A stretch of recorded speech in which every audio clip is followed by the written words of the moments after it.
Dr. Vowles at Tennessee State did an economic assessment of Meharry's economic impact on Nashville. Did it about 2 years ago and showed that Meharry had an economic impact upon Nashville of about $220 million a year. That of every dollar, one of every $3 spent by blacks in Nashville is generated by Meharry Medical College. Now, what you have to understand is that 80% of Meharry's revenue comes from outside of the state of Tennessee, and about 95% comes from outside of Nashville.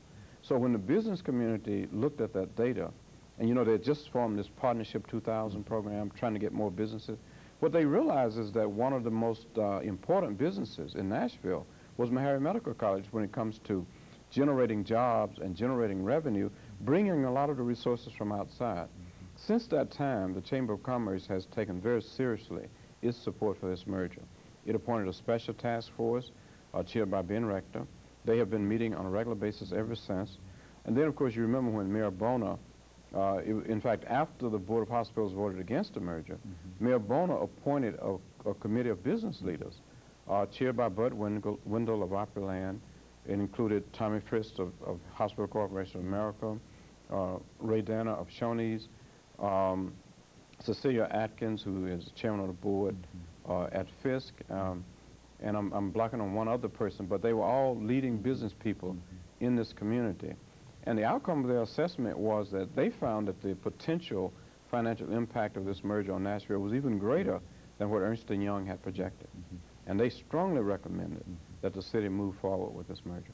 Okay, so now the most recent information in terms of the update has to do with the $10 million grant that the federal government has provided, and I think people who will be employed out of that grant.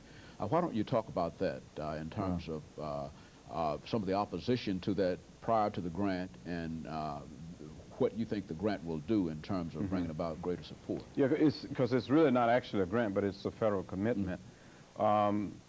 We wrote a proposal to the Department of Health and Human Services, I believe we wrote it in November of 1989. And basically, we proposed that there are almost 2,000 physicians in the public health services. Many of those physicians would like to enter careers in academic medicine. And in anticipation of the merger, we proposed that the federal government assign public health service physicians to Nashville. Since Meharry had an institute on health care for the poor, we were getting ready to do a very innovative thing, that this would be an ideal environment for somebody who wanted to enter academic medicine from the public health service. So we proposed that. And several other things that we proposed that the federal government could do that would help the federal government and help Meharry and Nashville at the same time. And reviewing that proposal and sending 3 different task forces to Nashville, the Department of Health and Human Services decided to do several things. One, to provide public health service physicians to Meharry with the understanding that they would be developed into careers in academic medicine. In the meantime, they would take care of patients, supervise residents and students. These are people who are trained, who have finished residency training, who are board certified, are board eligible in their specialties. They also arranged to develop linkages between Meharry and 2 of the neighborhood health centers, Matthew Walker and United Neighborhood Health Centers. And they provided money for faculty development, to take new faculty and develop them into seasoned faculty. It's a tremendous boost because about a year ago, everybody was saying they didn't believe that Meharry could recruit the added physicians needed. And this commitment on the part of the federal government provides those added physicians.